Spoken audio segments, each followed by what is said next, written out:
welcome to another episode of We're Not Wizards. My name's Richard.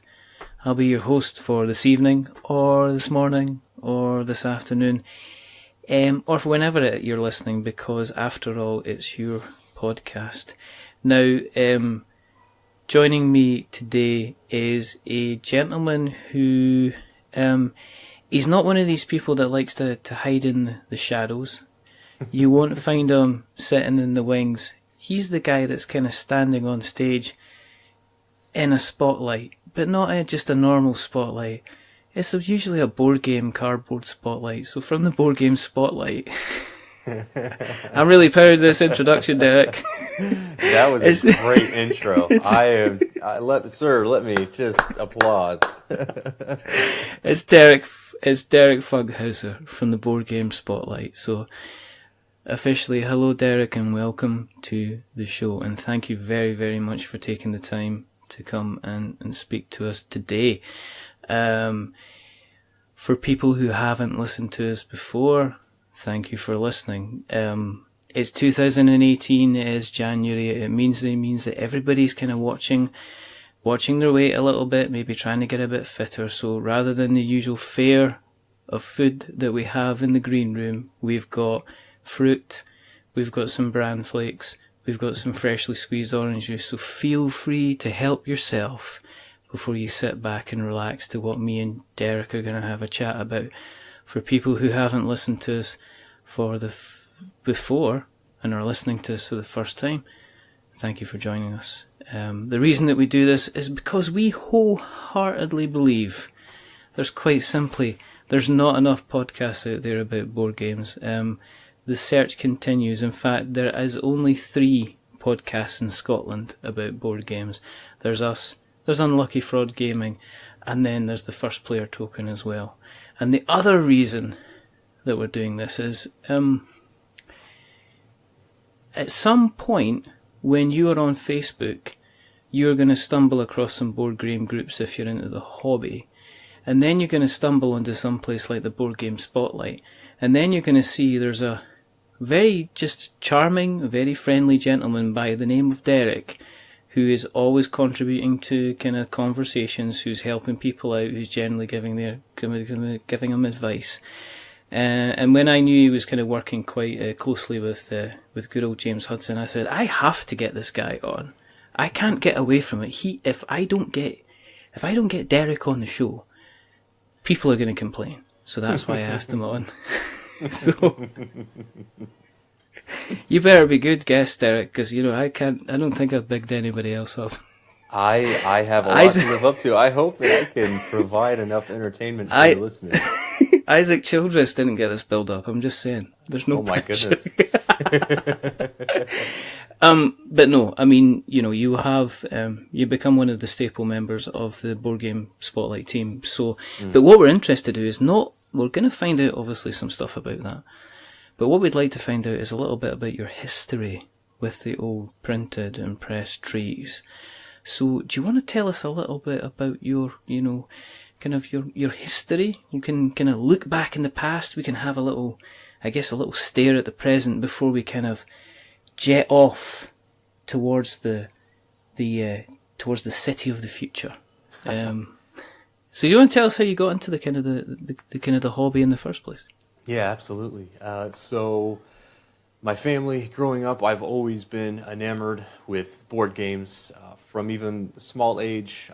My family, my mom will tell the story when I was 6, 7, 8, designing just silly games that my friend and I could play.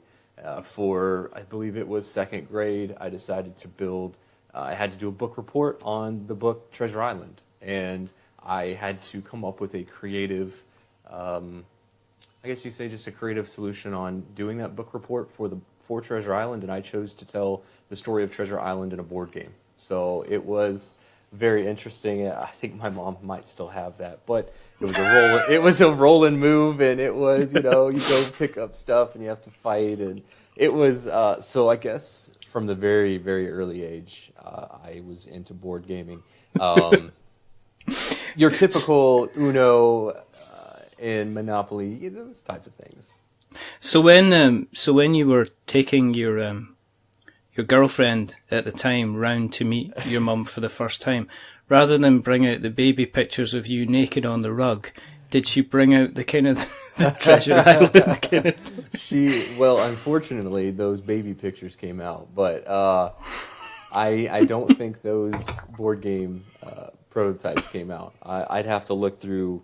I'd have to look through the closets in the attic for that type of thing. But lo and behold, that happened, and so little did I know that would set really the groundwork for the future for kind of what's happening now.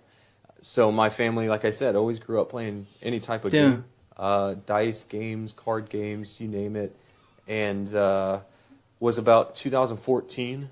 That I entered into the actual board gaming hobby. The veil was it was like the Wizard of Oz. The veil was brought back, and there was board games, and I was like, oh my goodness, there's a whole other world beyond Monopoly or Settlers of Catan at the time. Oh, don't. I know. I'm sorry, I didn't mean to say no, it's fine. He who must not be mentioned. It's fine. But it is, you're right. It is like, you're going from a kind of a sepia-toned or black and white world, and you open up the door and you open it up to kind of like, it's like opening up to Oz.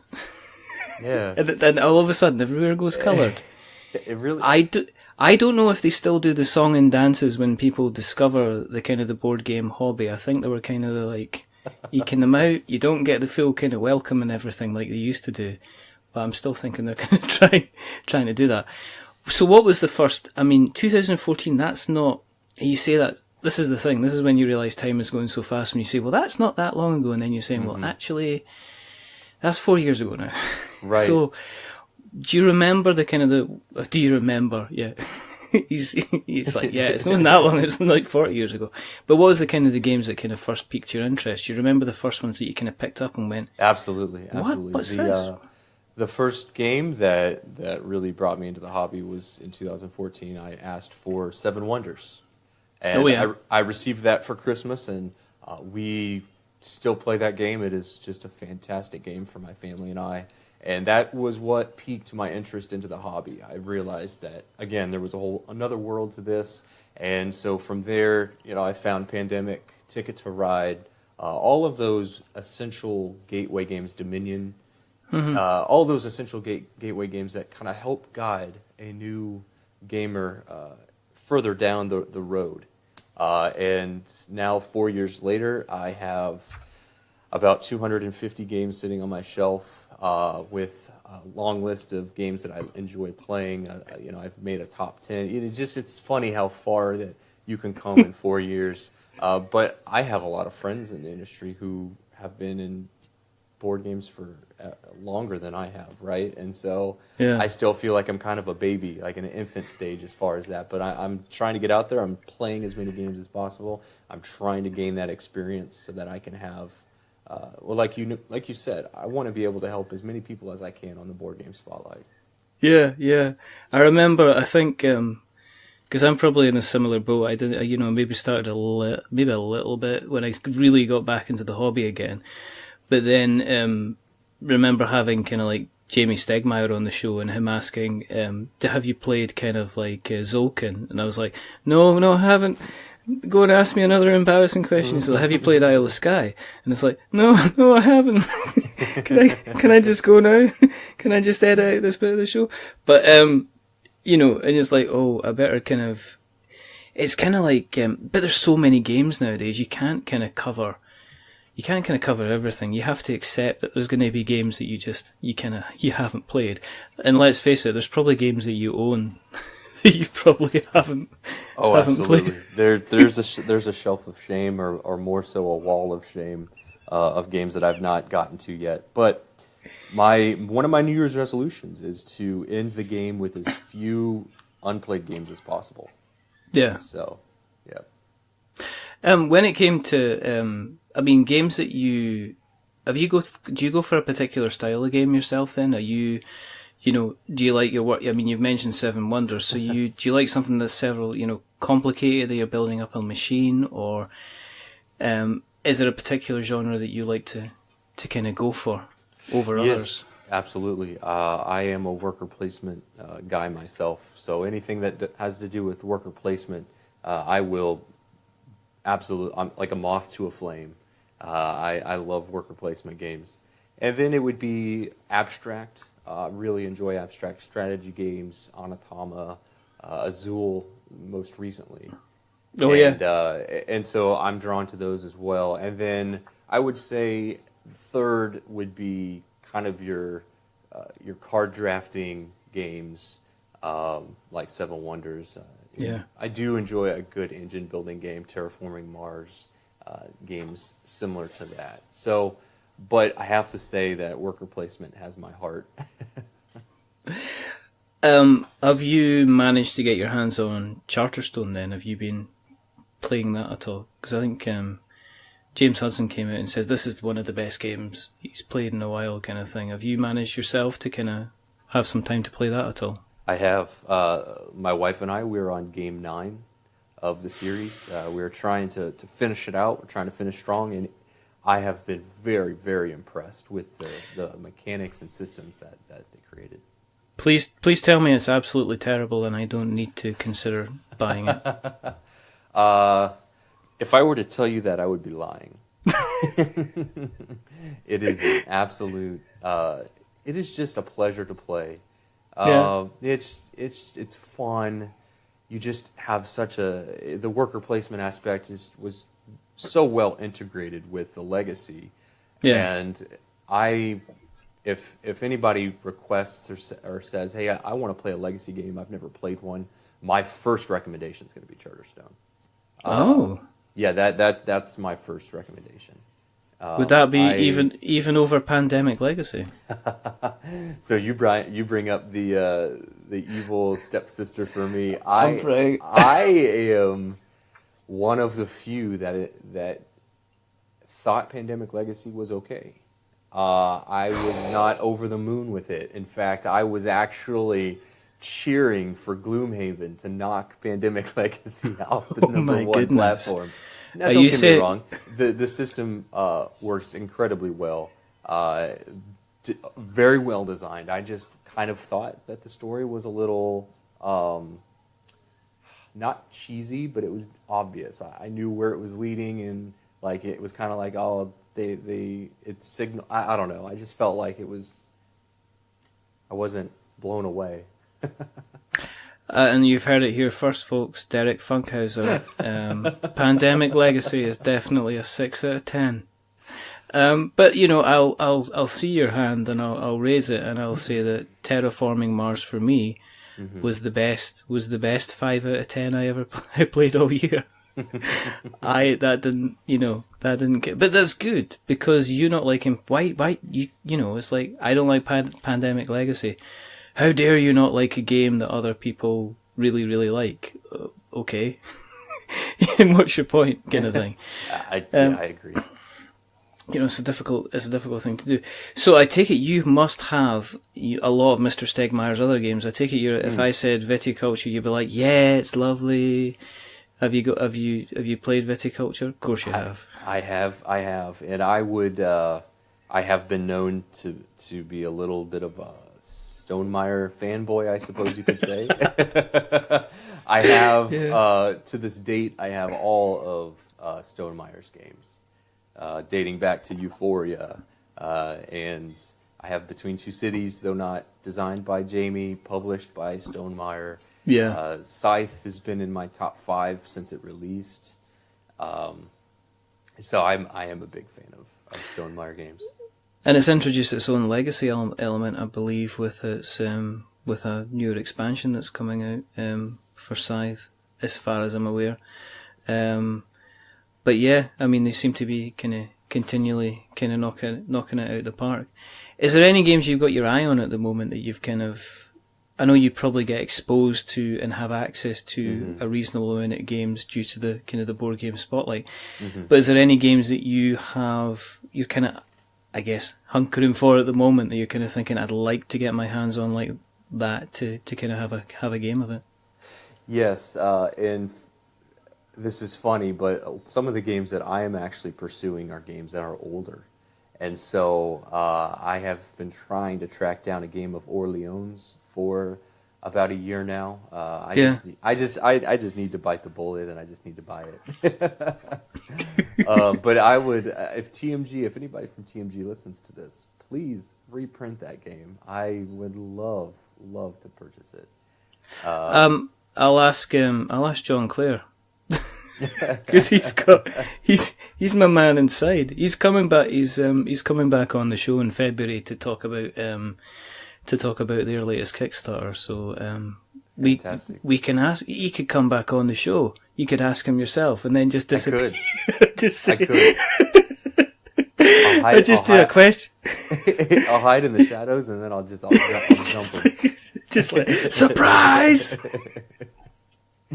Or that I could do like a question section, and it's just like you having the same question 5 times. When can I get hold of this game? When can I get hold of this game? When can I get hold of this game? Yeah, I mean it's kind of difficult to when you see the bright, the shiny, and the new being pushed out there all the time, to forget that there's some really, really good, decent games. Like I think who was it was talking today that I was listening to Polyhedron Collider were talking about, I think it was Suro, which is quite an old game that they were talking, they were kind of ranting and raving about. But yeah, it's kind of like going back and revisiting maybe the older cardboard now that it's become so popular. I mean, it's really kind of reached its heights. What else are you kind of after? What else would you like to get your hands on? I would love to get my hands on Rajas of the Ganges. Okay. Sure, you've potentially seen that released at Essen this last year, 2017. Yeah. I've played that, and that is the reason why I want to purchase it. We had a local convention here this last week, and I had the pleasure of sitting down with a few players that are actually in the Boardgame Spotlight, playing games with them, putting faces with names, and just having a really great social time together. And Rajas of the Ganges was one that hit the table, I believe, 3 times at least. So you really, really you can't wait to get your hands on that one then? Oh, absolutely. That one, as soon as I played, shot up to my wish list. I'm sure everybody's got a wish list, right? It keeps growing as more games are on there, but that one went right up into the top 3. I have a list and forget list, I think. There's a lot of games that I kind of like, I'll see it. It's like Euphoria, again.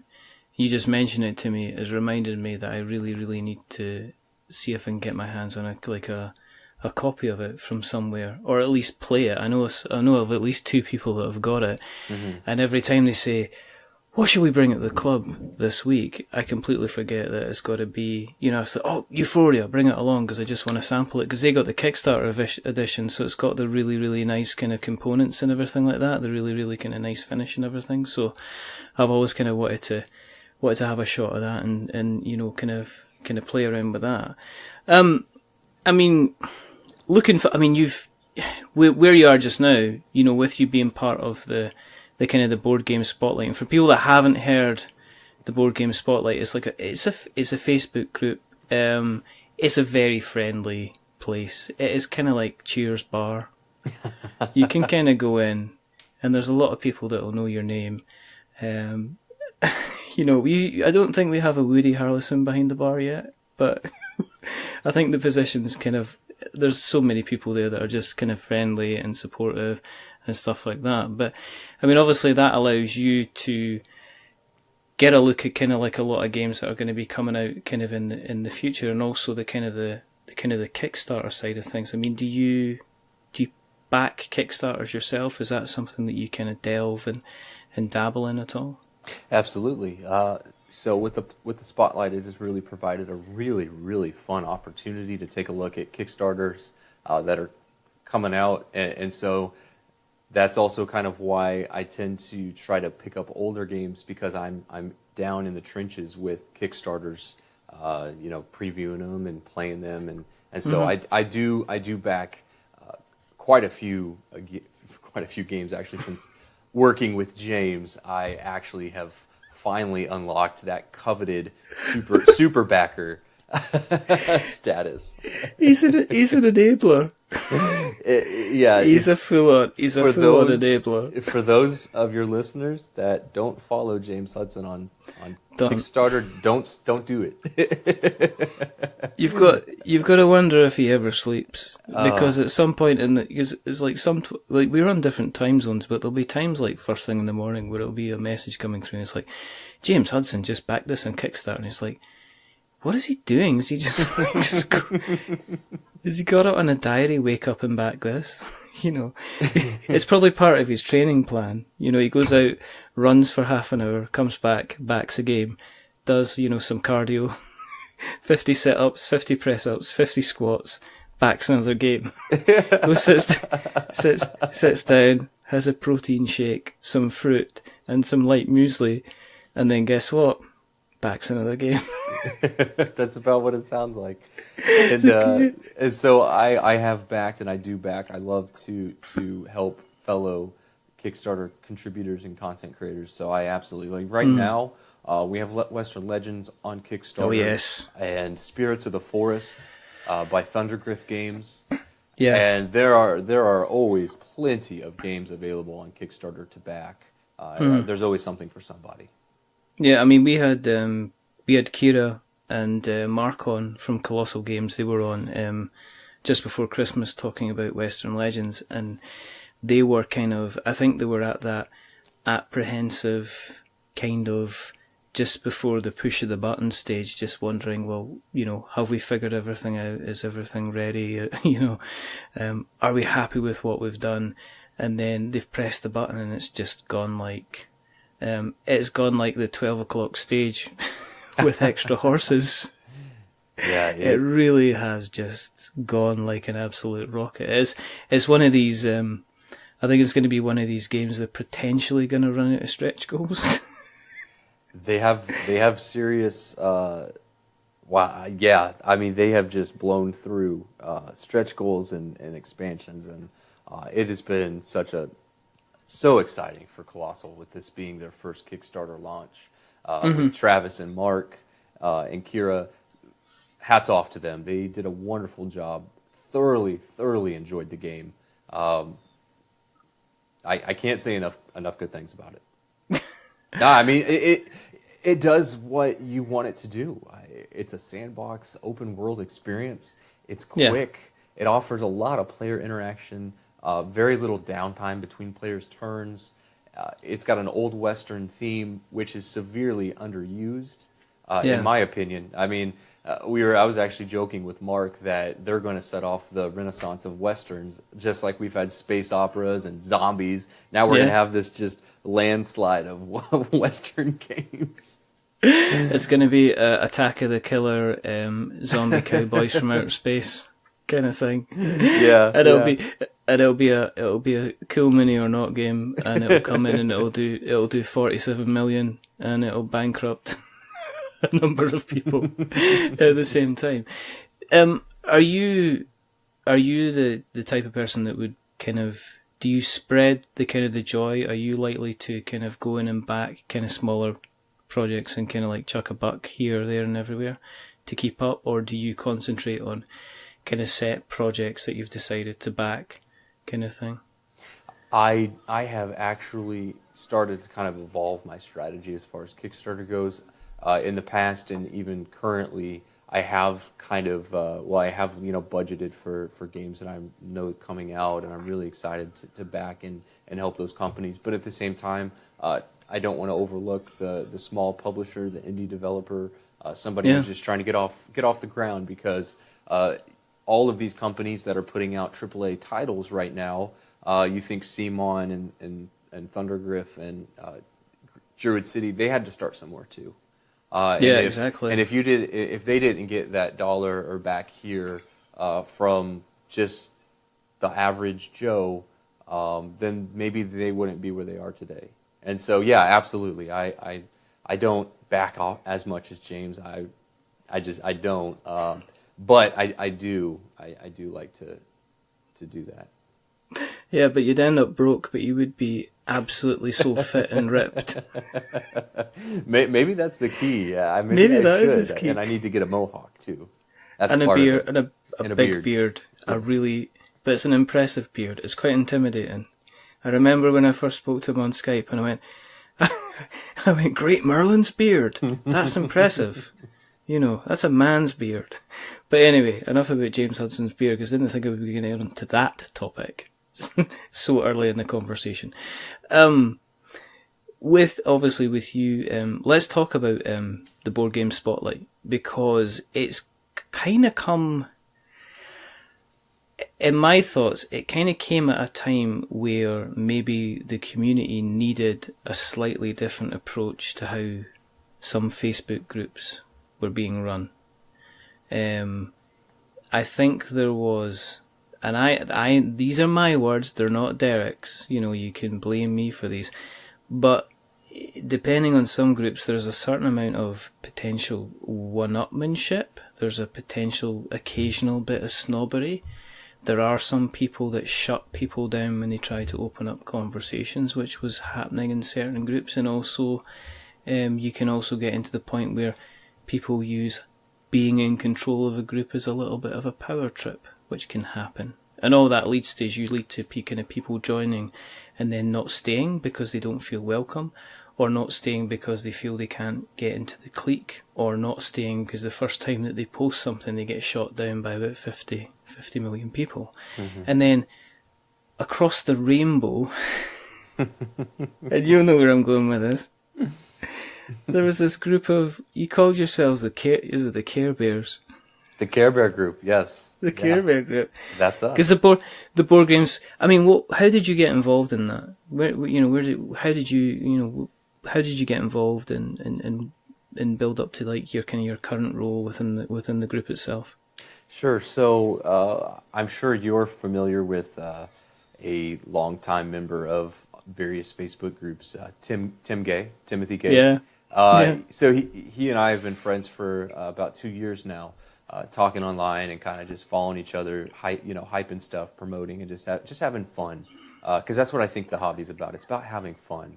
And so he messaged me saying that he heard through the grapevine that James Hudson was looking for a writer, someone else to help kind of manage some things that he needed to done. And this was almost a year ago, so March of 2016. And so I guess, just right place at the right time. And he messaged me, or I messaged him, one of the two, and he said, "Hey, I'd like to bring you on as a trial. So let's write me a few articles. Let's do this, see how it works out, and then in 3 months we'll assess, how it's going." Yeah, no, I mean, and that was cool. I was like, hey, you know what? This is fun. I was already employed full time, so this wasn't like a make or break it for me. And this was definitely a passion. It's just a passion of mine, and so did that. Wrote a few articles. Rabbit trail, I go back and I read those articles and I think, oh my gosh, I have come so far. I have come so far from that time. And so July of 2016 is when he asked me to work part-time for him as a staff writer, writing reviews and doing the Board Games Promotion Spotlight. That was something that was kind of not the norm at the time, and it still isn't.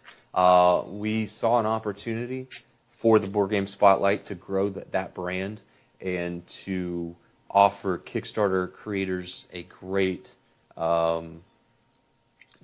community to be involved with, and then also promote Kickstarter games and to preview them and everything. So July of this last year was when I've been started part-time, and then it's come almost a year later, and I'll be moving down there to Tuscaloosa, Alabama, and just diving in head first. I'm the type of person that I always wholeheartedly do something. Like if I'm going to do something, I'm going to jump in and I'm going to go head first.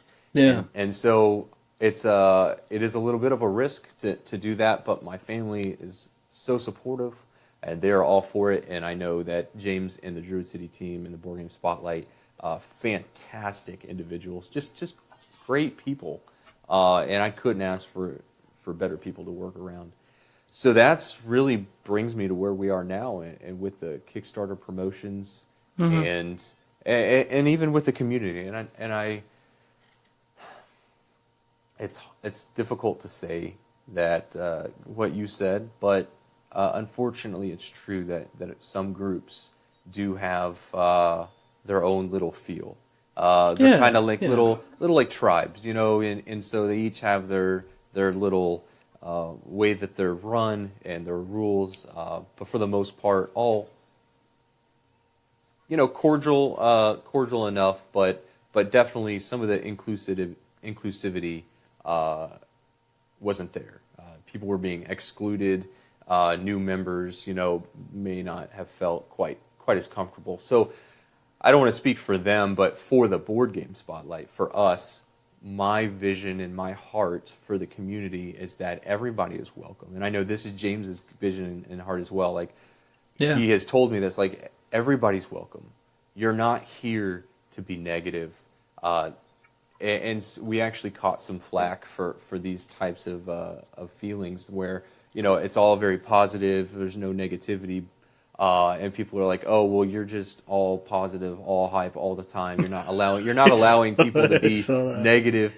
And we addressed the issue, and life's too short to be negative. It's too short to cut people down, to not let them enjoy life, because they're posting because they're excited. And when they do that and then they come back to a notification where the first comment is like, this game is terrible, why are you playing it? That's just going to drive people away. And I that was something that we don't allow that. Now, the flip side of that is that we do allow, and I encourage well-constructed negative comments. Like, I am okay with you saying, hey, I didn't enjoy this game. This is why I didn't like it. These are some of the issues I had.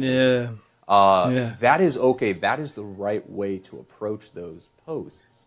But when you get the knee-jerk, like, oh, game's terrible, you need to find better games, and then they move on, it's like, you should have taken 5 seconds to just read the post and continue scrolling. Just move on.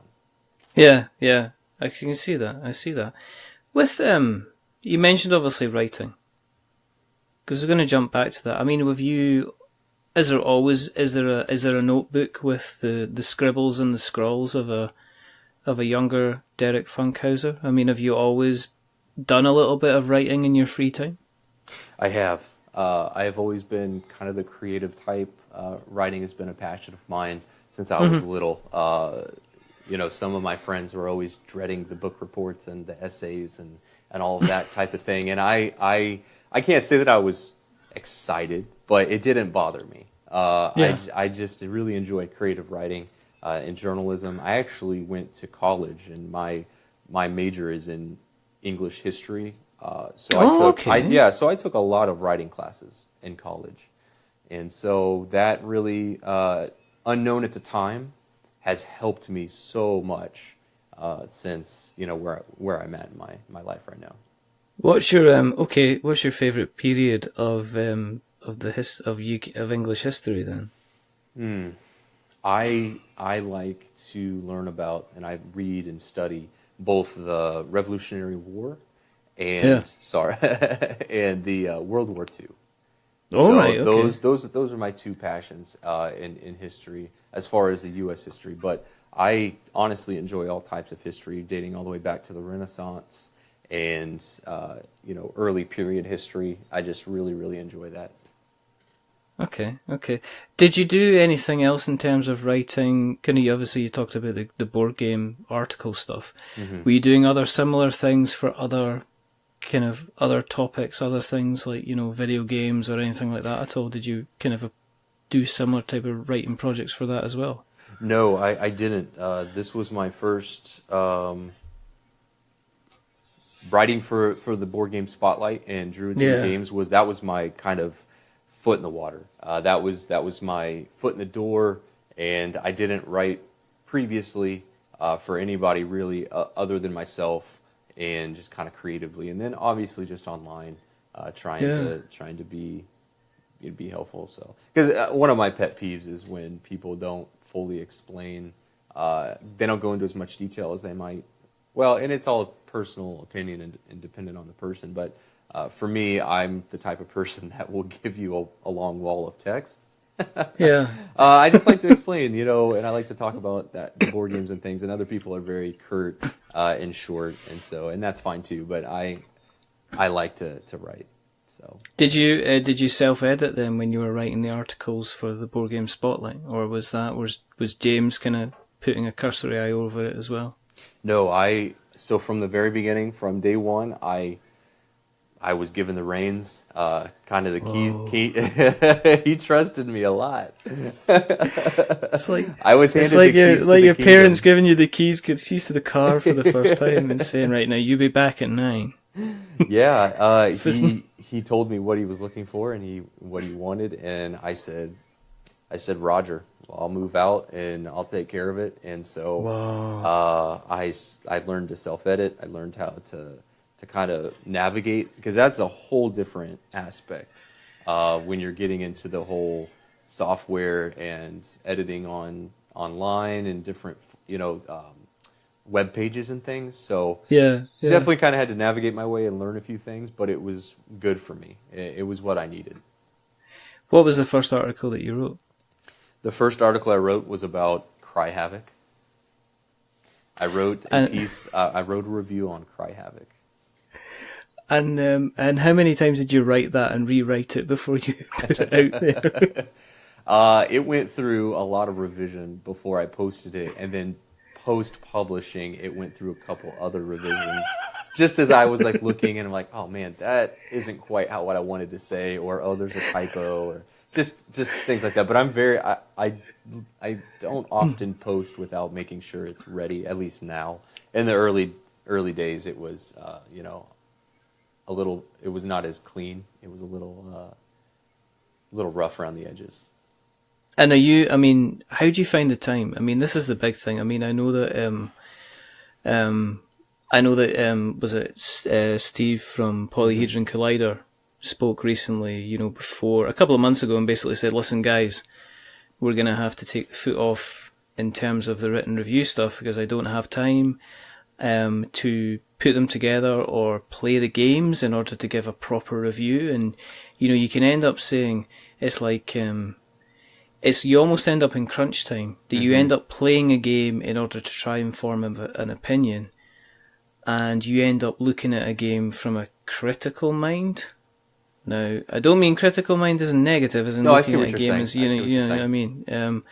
And you can end up rushing a game, but not necessarily enjoying the game for the fun aspect. So, I mean, did you enter into kind of like a balance? Did you have to allocate yourself kind of certain times where you were playing and then writing up the pieces, or with something like Cry Havoc, was that a game you'd already had a bit of experience on that you'd been playing, so you were just kind of penning the words together?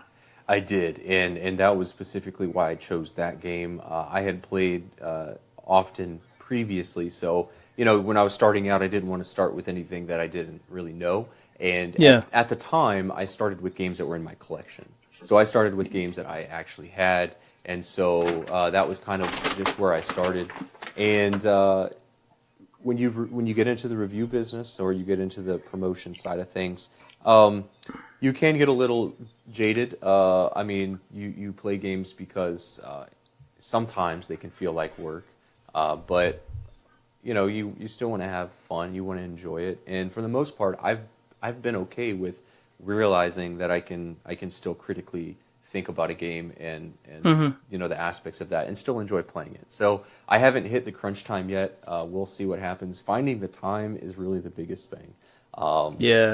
A lot of long nights, long weekends. It's not glamorous at all. People see the end product, but they don't see all the things behind the cloth, the mirror. They don't see everything behind the curtain. No, I mean, I used to write reviews for video games and put opinion pieces for video games, so I know exactly where you're coming from. That 600 or 800 word piece that you see on the website is probably, there's another 1,400 words which didn't even make it, and there's a whole pile of spellings that kind of haven't kind of got there before. With the Board Game Spotlight, obviously one of the things that you're doing with your promotions and your kind of your articles, it's a paid for service, but do you find that do you get approached quite a lot with people just saying, hey, look at this game, if you could put the word out in this game, it would be kind of fantastic? Or have you been quite strict from the beginning to say, guys, this is a professional service, so therefore if you want to use it, there is going to be, there's a transaction involved, and have you been quite kind of strict with that? We have been strict as far as, so with the package, it involves to be frankly honest, and it includes a lot of just fantastic services that we offer. I mean, I'm not. I guess you could call me biased because I run it, but we really do. We really do. I know you're not going to, but we really do believe what we're offering to creators is going to be beneficial for them.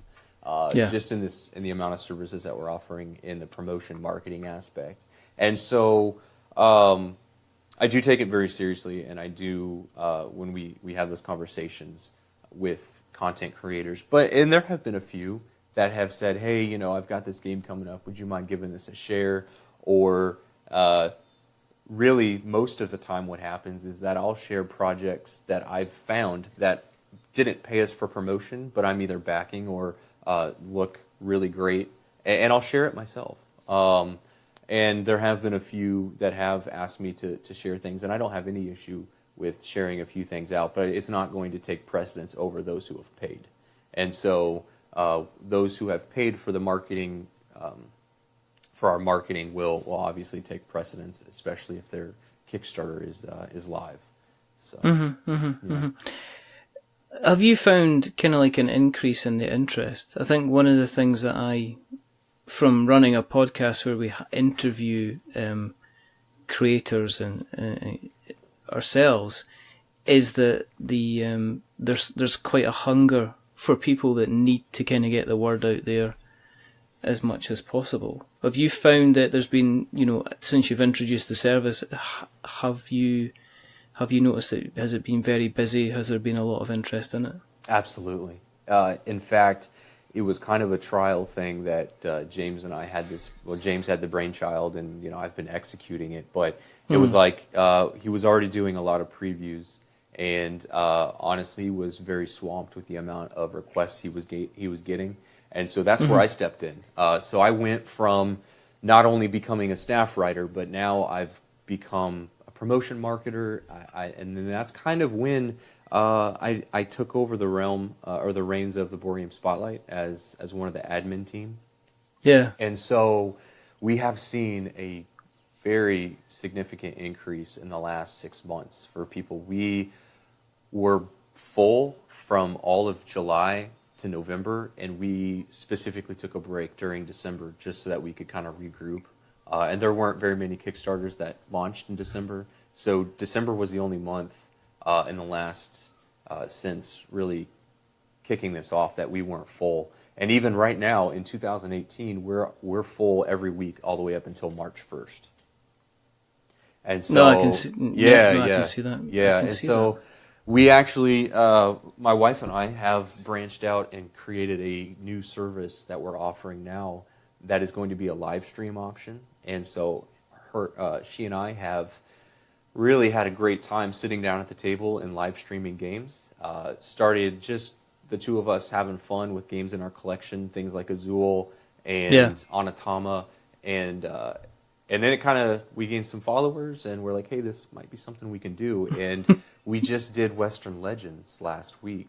I believe it was last week when they launched their launch day. Yeah. And that just exploded. The video has over 5,000 views already, and just really blew us away with the people that were watching our live stream, because it was a live play. So people that wanted to kind of know about it. So we've started offering that for Kickstarters, but also for retail as well. So we're going to take a look at Sagrada soon.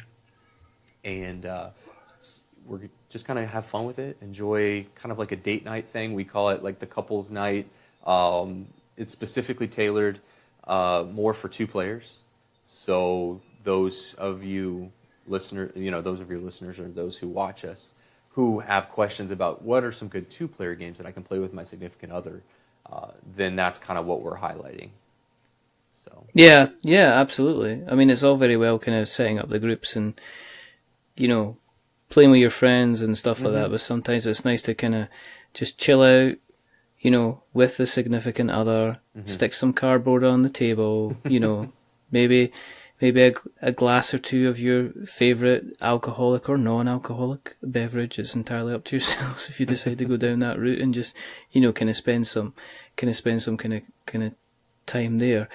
Have you, I mean, since you've been even involved in the spotlight, have you seen kind of like changes in how even the quality of Kickstarters that are going out there to be funded? Have you seen like even improvements in the art? Is it I've noticed it seems to become really competitive in terms of people what they're trying to offer in terms of the quality of the art that's out there, the production values and stuff like that. Yes, yeah, we have, and specifically I have. As I start, one of the things that I do, it would be nice. It will be nice eventually to kind of just let our system go and people will come to us, and that still happens. But I'm also very active with going out and contacting and networking creators, saying, hey, we've got these dates available. If you'd love, we'd love to take a look at your game. If you want to use our promotion services. And so I go out and kind of canvas for that kind of thing. But at the same time, the quality of Kickstarter games has increased dramatically in the last year. Even in the last year, it has gotten very competitive. You're right there, and I think that's because Kickstarter has such a spotlight on it that it's such a great space for new developers to get their game on the market, and also for already established publishers to continue to put out games. And so I am actually very impressed, and I think it's a good shift for the hobby as a whole, because long gone are the days. I mean, even 2 years ago, you can go back and look at old projects where it was okay to put up your Kickstarter project and not have the rules, not even have a finished product, have very few reviews, if none, and still fund. And that's not the case anymore. No. So people have voted with their wallets. They have said, these are the standards that we're going to hold publishers and designers and creators to. These are the things that we need to see. And I think that because of that, Kickstarter has gotten very competitive, but it's also increased the quality games that are being published. Yeah, no, I think the bar continues to be raised. The prices continue to be raised as well, and there is a game that is I think it's been launched today by a rather big label, and I must admit, I took a look over it, I saw the price tag, and I put the phone in the fridge to keep it so it could cool down. I mean, we're talking about the elephant in the room, which is Hate, which is coming out, which is the kind of there was the talk of the old guys round the campfire saying, so when you're thinking about launching your Kickstarter? Oh, January 10th. January 10th. You know that Hate's out on the 15th. kind of thing. And there was like real kind of, I saw that actually in kind of like a lot of, because I obviously frequent quite a few kind of Kickstarter groups, and that's what I saw. When you're launching, we're launching then. Are you sure? But we'll see. It depends on the market, and there's always, I mean, let's face it, if the Kickstarter market was only for the big fish, then you wouldn't see the likes of Carla at Weird Giraffe Games, or Mark from Orange Nebula kind of putting their, pitching their tent out there, right. Or even, Richard from, doing Dinogenics. I mean, all these guys kind of are smaller first-time developers who've gone on to kind of fund and, fund in some ways and kind of incredibly well. So I think there's space for everybody. I think it's kind of like finding your audience, and it sounds like you guys are helping those people who have spent so much time and so much energy creating something that people can have fun with, that sometimes the marketing and the noise side of things gets left to the wayside, which is, it's then you see a lot of people kind of doing catch up 3 weeks, a month before their Kickstarter going, oh my goodness, I need to market this. I don't know what I'm going to be doing, kind of thing. So that's a kind of a scary thing. Did you think you would actually ever be on the other side of the curtain? I know we used the Wizard of Oz kind of thing. Did you think you would be the guy that would be kind of pulling the levers and, you know, pressing the pedals and using the funny the voice changer thing? No, never in my wildest dreams did I think that'd be where I am.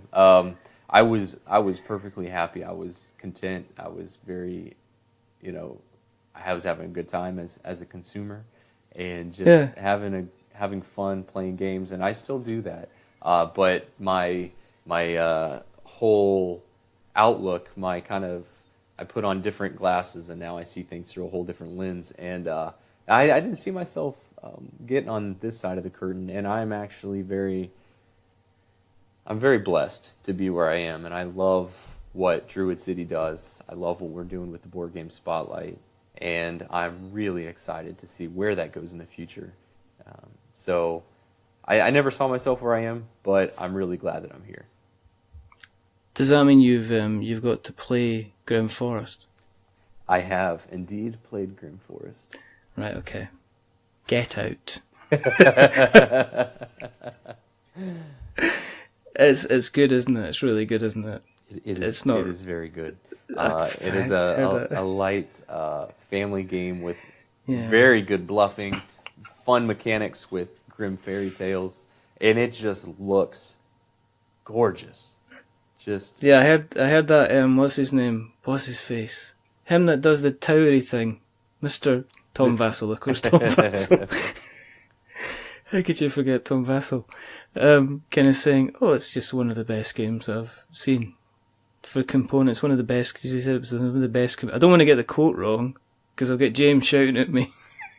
He says it's some of the best components he's ever seen for a board game. Now that's pretty high praise.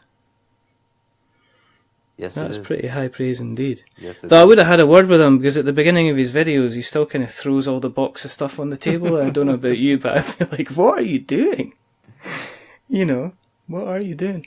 But so you're going to be, you know, as you say, you're moving. You're going to be working kind of full time for Druid City. So are you going to be getting involved in the game design? I mean, are we going to see a little, you know, are we going to see a little bit of, you know, is there going to be a little bit of the Funkhouser imagination making its way onto the printed and pressed trees?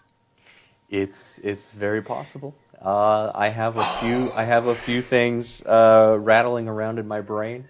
I feel like I'm always multitasking, and I'm always trying to manage a million things at one time. But there are a few games currently being developed that do have my name on them.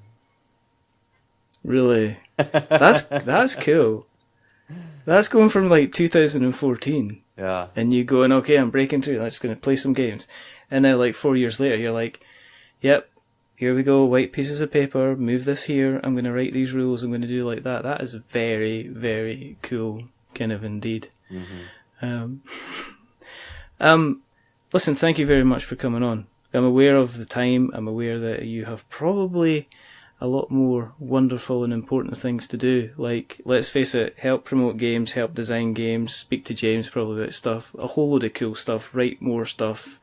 Just, you know, you're kind of, I think you're on that lovely, as I say, the other side of the curtain where you're probably doing a lot of things that people would actually give their eye teeth to kind of do as well. But if they want to keep an eye on you on the interweb nets, how do they find you? Oh, and by the way, and do check out Derek's stuff, because his writing was is really, really good. It was one of the reasons that I have a copy of Cry Havoc right actually behind me. Because I read your write up on it, and it kind of made me think, well, I'm going to take a shot at this and see how it goes, So you kind of it kind of helped me make a decision. Good. But where can we find you on the internet? You can find me at the Boardgame Spotlight on Facebook, and please join the Facebook group. We are growing every day. We just actually passed 8,000 members, and we would love for you to come on and join, post pictures, enjoy a fellowship of other gamers, and just be inclusive with what we're doing. And you can also find me at Dr. Funk 27 on Twitter. And you can also follow the Board Game Spotlight on Instagram and Twitter. And yeah, send me a friend request. I will be your friend. We can talk, we can chat. We can just have a good time together. Excellent. If you want to keep an eye on what we are up to, there are several places you can find us. We are on Twitter at We're Not Wizards. We're on Facebook at We're Not Wizards. We're on YouTube. But if you search for We're Not Wizards Tabletop Podcast, you will find us there. You can email us at magic@we'renotwizards.com. You can find us on Instagram. We're just on Spreaker and Stitcher and Acast and Podknife, and we're also on Apple. We're just everywhere. Redbubble. You can buy T-shirts with our nonsense on them. Seriously, just that's not even a lie. That's an actual truth. That's fantastic. That's a true statement. If you like what you hear, though, please, if you've liked what you heard tonight, especially if you listened to the first time and you want to hear some more of some of the guests that we've had the likes of Jamie Stegmaier on. We've had James Hudson on twice. I don't know how I managed to persuade him to come on a second time. He's actually potentially coming on another time, so here we go. Please go into Apple Podcasts and drop us a subscription. If you like us even more than that, then consider giving us a rating or a review. If you are going to give us a rating or a review, just don't give us 10 stars, because that will make us big-headed. But don't give us 1, because that will actually make us cry. Give us a 5, because it's in the middle. It's kind of average. And we're decidedly average. But the gentleman who's not being average is the rather wonderful, the rather fantastic, the man I'm extremely jealous of at this moment with what the direction his life is taking. It's Mr. Derek Funkhouser. So thank you very, very much for coming on, Derek. Thank you very much for inviting me. I have enjoyed this, and I hope that I can do this again in the future. Oh, yeah, absolutely. Open invitation. You need to come on when you've got your first game out. We can make that happen. Absolutely, that sounds good. There are only a couple more things to do. The first thing is to remember that we are many things, but we're not wizards. Are we wizards, Derek? We are not wizards. Definitely not. And the second thing is to say goodbye. So it's a goodbye from Derek. Say goodbye, Derek. Goodbye, everybody. So long, and thanks for all the fish. Douglas Adams, love it. and it's a goodbye from me. Remember, stay safe, roll sixes. Communities are good, communities are important, and there's communities out there that are looking for you. And the Board Game Spotlight is one of them. Pay them a visit. Take a look, stay a while, stay a long time, make some friends. And keep an eye out on what Derek's going to be doing with Druid City Games. They've got continually to be releasing some cracking games. No doubt 2018 is going to be a good year for them as well, especially if the previous years are anything to go by. But until the next time, goodbye.